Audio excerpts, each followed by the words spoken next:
Assalamualaikum warahmatullahi wabarakatuh. Apa kabar Bapak Ibu semuanya? Mudah-mudahan dalam keadaan sehat-sehat selalu dimanapun Bapak Ibu berada.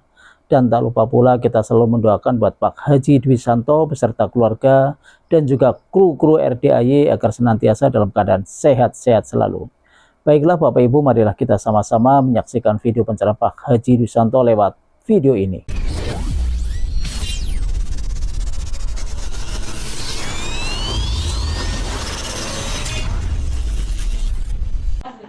Jadi maunya saya gini Pak, Bu, maunya saya gini. Itu kan janji Allah ada di Al-Quran. Maksud Bapak dan Ibu nggak yakin?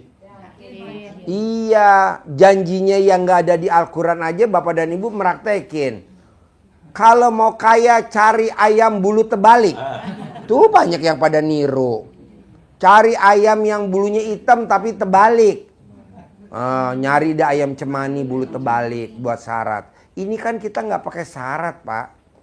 Hanya modalnya cuman pasti, yakin, pasti gitu. Setuju. Nah, kedua nih Pak. Bapak dan Ibu pernah gak denger yang namanya tuyul, pesugihan tuyul? Sama gak sama saya nih informasinya? Ini saya mau cerita, Iya. Orang yang punya tuyul itu hidupnya kaya raya. Betul? Nah, si tuyulnya itu dia bekerja, ya kan? Nah, si pemiliknya ini, istrinya terutama, itu badannya kurus banget. Teteknya besar. Karena dia nyusu. Ya nyusuin sama ibunya ya. Ibunya kurus, tetenya besar. Karena si tuyulnya nyusu kan. Nah mau saya, mumpung nih ilmunya sama namanya. Bisa gak ibu kita jadikan suami ini tuyul? Hah? Iya, jadi bapak dan ibu anggap aja suami kita adalah tuyul.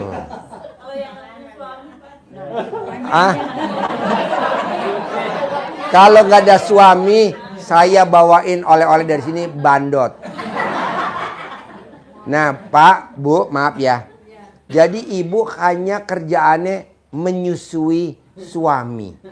Wajib. Jadi wajib menyusui suami. Wajib. Pak Haji, apa bedanya kalau nyusuin sama nggak nyusuin, bedanya apa? Ibu inget gak? Kan ibu rata-rata yang udah berkeluarga pernah punya anak. Atau misalkan yang belum punya anak kita bisa lihat saudara kita, kakak, adik, atau tetangga.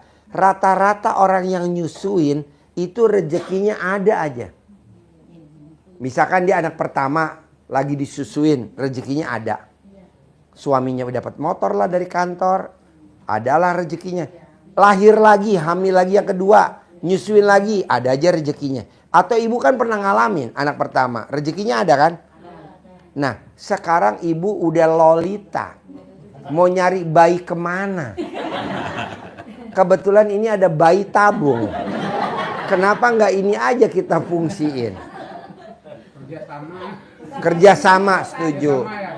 Kerjasama. Kan nanti kan cair 10 miliar ibu-ibu. Karena kita kerjasama sama tuyul. Tuyulnya kita kasih nggak usah gede-gede. 10 juta aja sebulan. Kita yang 9 miliar 990 juta.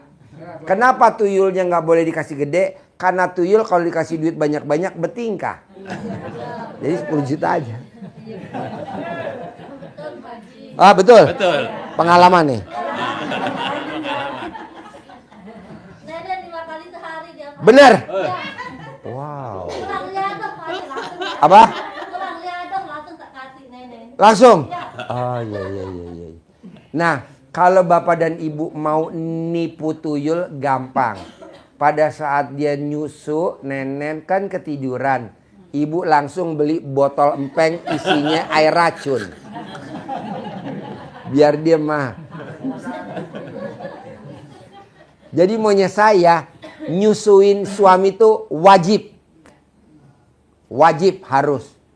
Karena kita lihat hasilnya nanti. Itu Pak Haji tiap hari, tiap malam.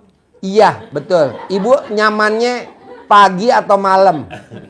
Bebas. Ibu nyamannya jam berapa? Bebas. Iya. Pak Haji sebenarnya yang manjur nyusuinnya di mana sih? Kalau yang paling manjur cepat terkabul di atas kulkas.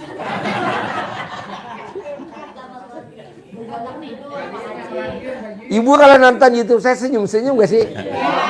Ah? Apa? Ketawa.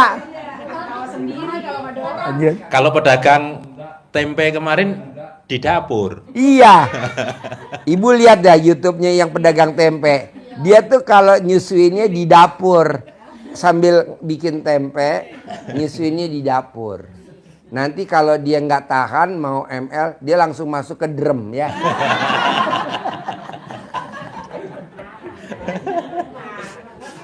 Bapak Ibu sekalian, Pak Haji nyampaikannya guyon. Tapi itu berdasar semua dan ditipu oleh setan kita. Satu contoh, ibadah ekstrim bangun malam. Kalau yang punya pesugihan nyalain lilinnya siang apa malam? Malam. Jam pinten, Pak? Jam berapa? Tuyul. Jam pinten tuyul? Mulai. Oh. Jam 12 malam. Nyalain lilin dijaga. Istrinya jagain. Ya, ngepet tuh, ngepet. Malam.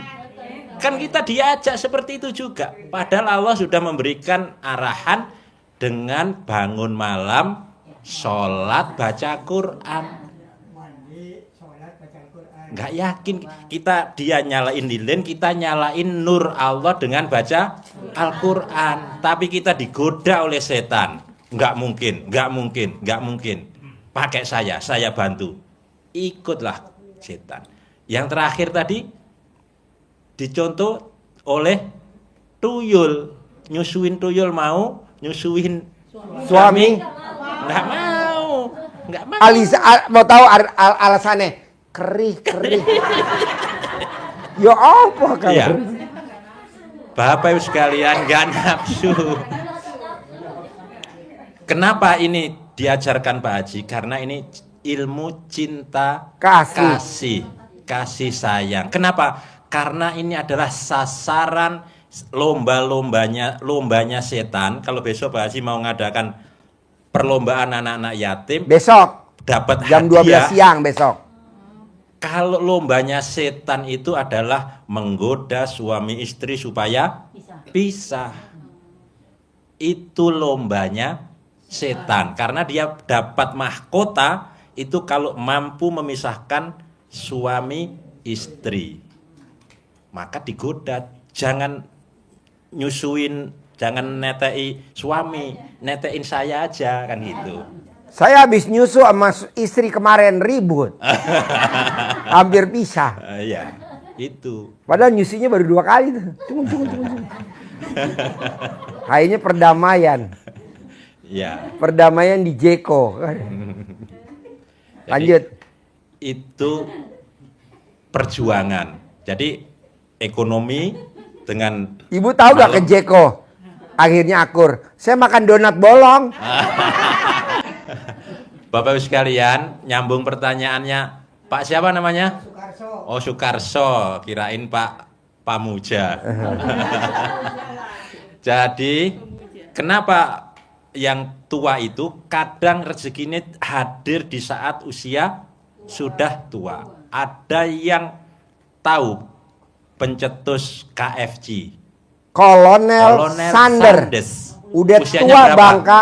70 tahun mulainya. Sudah tua. Udah tua, Pak. Sekarang jadi kaya raya. Miliarder seluruh dunia. Bapak mau ke Mekah ada KFC. Bapak mau ke Surabaya ada KFC. Bapak mau gak usah jauh-jauh ke Sentul ada. Ke Dermaga ada. Itu KFC bukan milik Indonesia tapi milik luar negeri. Ya. Pangkatnya kolonel. Jadi waktu dia kolonel nggak naik brigjen, dia legowo. Temen-temennya naik Maijen, dia legowo.